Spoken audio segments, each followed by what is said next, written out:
بسم الله الرحمن الرحیم. السلام علیکم ورحمت الله وبرکاته. امید در کوم چې تاسو ټول به ټیک ټاک الله پاکم خوشاله ساته، الله پاکم آباد ساته، الله پاکم د زړونو ټول مرادونه د پوره کا، الله پاکم د هر قسم مصیبت او د هر قسم پریشانی نه پامان کې ساته. نن د یو نوې وظیفې سره حاضر یم او زمونږ نن چې کومه وظیفه ده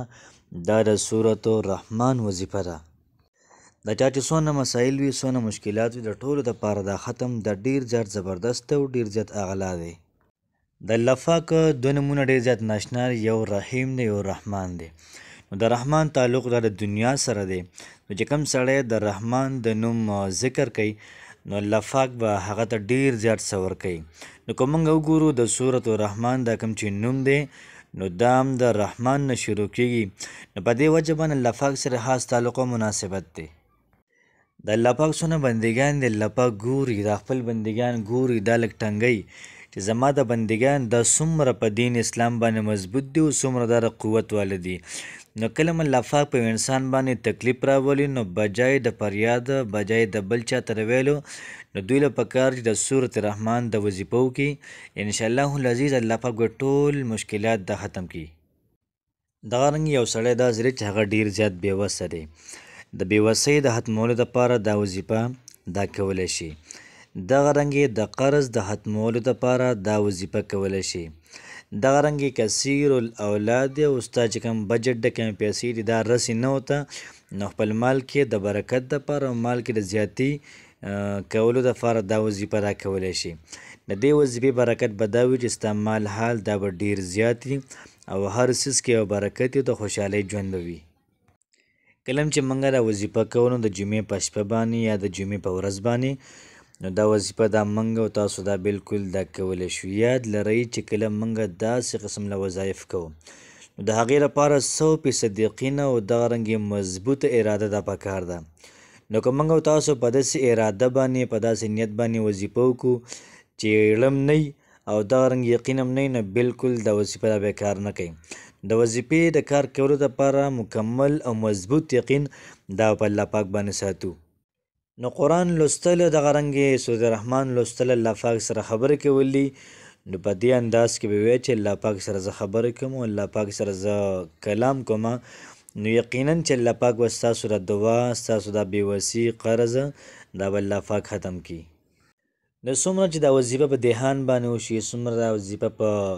توجه باندې وشي، د زړه نه وشي، انشاءالله چې برکت به پکې ډیر زیات وي. نو خلاصه دا شو چې څومره وظایف دا موږ کوو نو دا ټول وظایف به د زړه نه کوو او دغه رنګې د زړه په مینه په محبت باندې. او فرمایي چې د سورة رحمان یو نوم دا ده چې دلهن چې ورته ویل کېږي نو دلهن دغه رنګې په هغې باندې واده هسته کېږي په ناوې باندې او په سورة رحمان باندې الله پاک خپل کلام دا محترم هسته کړی دی. نو سورة رحمان دا د رشتې دپاره ډیر زیات پاورفل وظیفه ده چې کوم هغه خویندې چې د هغوی پسې رشته نه راځي یا رشته راشي بیا رشته منځ کې ماته شي نو بالکل د هغوی دپاره بالکل پاورفل وظیفه ده. زموږ هغه غرونه چې هغوی ګرځي او هغوی ته رشته نه میلاویږي نو انشاءالله العزیز دا چې کله وظیفه کوي نو الله پاک به ورته ښکلي ځای کې رشته دا ورکړي. دغه رنګ الله پاک د ټولو خلکو په زړونو باندې یو قسم له غلبه کړې ده. نو چې کله موږ دا وظیفه د رشتې دپاره کوو نو الله پاک ته به ښه زاري کوو، ښه منت به کوو یا الله پاک خلک زموږ طرف ته دا راواړئ او دغه رنګې د خلکو زړونه زموږ کور طرف ته دا راواړئ چې موږ پسې دا رشتې راشي. نو دغه رنګې الله پاک ته زاري کول دي، الله پاک ته منت کول دي.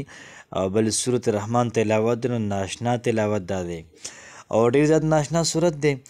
نو که په دغه زارۍ باندې په دغه منت باندې او د زړه نه په لګن سره مسلسل محنت سره الله پاک ته مسلسل وایو انشاءالله العزیز الله پاک به یو نه یو ورځ زموږ او ستاسو دعا دا قبوله کړي. دغه رنګې دا وظیفه به کوو د زړه په توجه باندې او دغه رنګې د زړه په لګن باندې به دا وظیفه کوو. پرېږدو بیا نو مسلسل به کوو انشاءالله العزیز الله پاک به حالات ډېر زیات بهتر کړي. که زموږ ورونه داسې وي هغوی ته رشتې نه میلاویږي الله پاک به ورته په ښکلي اغلا ځای کې رشته ورکړي. که زموږ خویندې داسې وي چې هغوی ته رشته دا نه میلاویږي نو الله پاک به ورته په ښکلي ځای کې دا رشته ورکړي. او دا دعا کول پکار چې یا پروردګاره زمونږ محبت د خلکو په زړونو کې ور واچوې او دغه رنګه زمونږ د کور محبت د خلکو په زړونو کې ور واچوې نو څومره چې موږ په زارۍ باندې څومره چې موږ په مینت باندې په لګن باندې دا وظایف کوو نو انشاءالله العزیز دا وظایف به یو نه یو ورځ رنګ ضرور راوړي دغه رنګ په دنیا کې څومره حل کړي د ټولو خلکو زړونه دا د الله پاک په لاس کې دي الله پاک چې غواړي کم هتاوي بالکل هغه طرف ته تاوهلی شي نو کوشش کول پکار چې دا وظیفه د زړه په یقین سره او دغه رنګ په درد سره دا وظیفه وشي نو الله پاک پکې ډیره زیاته فایده واچوي که چېرته داسې ښځه او خاوند وي چې د هغوی یو بل سره لګي نه که دا سړی داسې وي که نه چې د ښځې سره نه لګي په مخ سره جنګ جګړه کوي نو که دا ښځه د صورت رحمان دا ختم د جمعې په شپه باندې وکړي نو په دې سړي باندې به بالکل اثر وکړي او دا سړی محترم و د دې ښځې مکمل دا دیوانه به شي دغه رنګې که ښځه داسې وي چې سړي سره په مخ انښتې او جګړې به ورسره کوي نو که دا سړی د جمعې په شپه باندې دا وظیفه وکړي نو بالکل د ښځې به تابعداره شي د چا بچي داسې چې هغه وران دي جګړې مګړې کوي مور وهي کله پلار وهي نافرمانه دي نو که د هغوی دپاره هم دا ختم د جمعې په ورځ باندې وویلی شي انشاءالله العزیز الله پاک به یې تابعدار کړي دغه رنګې نوکران دي او دا نوکران خبره نه مني هر سړی ځان له پوره دی هر سړی خپله خبره کوي نو که مالک دا وظیفه ووایي او د هغه لاندې څومره کسان دي د انشاءالله العزیز د ټولو دپاره ډېر زیات پاورفل وظیفه ده دغه رنګې پولیس ته یا آرمي والے دي دا ټول که تاسو حال وکئ لاندې چې څومره خلک ردوونه دي نو که دوی دا وظیفه کوي محترمو دا ټول خلک باید تابعدار شي او خبره باید ټول خلک مني نو د سورت رحمان ډیر زیات عظیم شان او ډیر زیات زبردست ختم دی په ژوند کې دا ختم یو پیره لازمي وکړئ زمونږ دا سرونه چې هغوی د نوکرۍ دپاره اپلای کوي او دا اپلای د هغوی نه منظوریږي دغه رنګ اپلای وکړي خو بیا په هغې کې مخکې نوکري ورته نه میلاویږي بل چاله ورکړي نو که دا ختم څوک د جمعې په شپه باندې کوي نو انشاءالله العزیز الله پاک به نوکري ورکړي کو زموږ هغه غرونه یا هغه خویندې چې هغوی د کاروبار تلاش کړي چې یاره موږ ته د ښه مزېدار اغلا کاروبار دا میلاو شي د هغوی لم پکار دي دا ختم د جمعې په شپه باندې وکړي انشاءالله العزیز د سورت رحمان د فوایدو د دې دا پیادي اثرات په خپلو سترګو به ووینئ د جمعې دا شپه ډېره زیاته د برکت واله ده او ډېره زیات اغلا شپه ده فرمایي چې کوم سړی په شپه باندې وفات شو نو دا سړی به الله پاک راپاسي په داسې حالت کې چې د شهید صاحب ورته الله پاک ورکوي نو د جمعې د شپې محترمو دا ډېر زیات برکت دی فرمایي چې نبي کریم علیه صلات وسلام ته د امت دا ټول اعمال د زیارت په ورځ یا دغه رنګې د جمعې په شپه باندې دغه رنګې د ګل په شپه باندې نبي کریم علیه صلات وسلام دا پیش کولی شي نو که په دې شپه باندې موږ وظیفه کوو نو انشاءالله العزیز الله پاک به ضرور د اوري ځکه چې جمعې ورځ د ټولو ورځو سرداره ده او د جمعې شپه د ټولو شپو دا سرداره ده نو که په داسې شپه باندې دا اعمال وشي نو انشاءالله العزیز اثر به پکې ډېر زیات وي د په سورت رحمان باندې الله پاک د ډېرو خلکو زندګۍ دا بدلې کړي دي او ډیر زیاته غټ غټ کارونه په خلکو کړي دي نو که موږ د سورت رحمان دا ختم یو پیرا وکړو نو انشاءالله زمونږ او ستاسو د ټولو خلکو زندګۍ دا بدلی شي نو راځئ چې زه د وظیفې طرف ته وظیفه داسې ده د جمعې په شپه باندې به 2 رکعته نفل وکړي او دومره په اطمینان باندې دومره په خشوع خضوع باندې په اخلاص باندې کله موږ 2 رکعته نفل وکړل د دغه نفل نه بعد به موږ 11 پیرې درود شریف وایو که د مانځه درود شریف ویلی شي که نور ویلی شي نو که دغه درود شریف کله موږ وویلې 11 پیرې نو بیا به د هغې نه بعد سورت رحمان دا به شروع کړو د سر نه چې کله موږ سورت رحمان د سر نه شروع کړو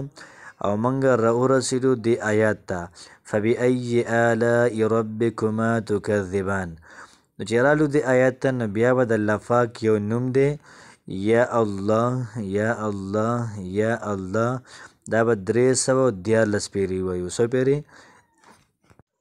314 پیرې او بیا د هغې نه بعد مخکې تلاوت دا جاري وساتو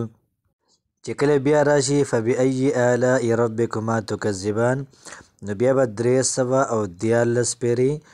یا الله یا الله دا مونږ وایو نو لنډه خبر دا چې کوم ځای کې راځي فبأي آلاء ربکما تکذبان نو هلته به 314 پیرې یا الله دا وایو. نو دغه رنګه چې کله سورة الرحمن مکمل دا ختم شي نو تا به د الله پاک نوم پکې ډېر زیات پیرې دا ویلې وي. نو انشاءالله العزیز الله پاک به د دې په برکت باندې زموږ ستاسو ډېر زیاتې غټې غټې مسلې دا به حل کوي. یاد ساتئ چې وظیفه به هماغه ټایملي وظیفه هماغه ټایملي اوږدېږي به. نو چې وظیفه اوږده شي نو خامخا الله پاک په زما او ستا غټ غټ کارونه کوي. نو پرېږده چې اوږده شي نیمه ګنټه به اوږده شي 20 منټه به اوږده شي. سورة الرحمن دا ختم په خپله مو کوئ، خپل ملګرو سره هم شیر کوئ. کیدای شي ستاسو په یو شعر باندې د ډېرو خلکو ژوند دا بدل شي. نو چې د بل چا ژوند بدلیږي نو خامخا به الله پاک ستا ژوند هم دا بدلوي. الله پاک هم خوشحاله آباد ساته.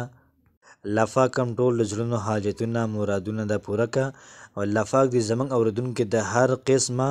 پریشانۍ مصیبت نه دا په امان کې وساتي. آمین. السلام علیکم ورحمت الله وبرکاته.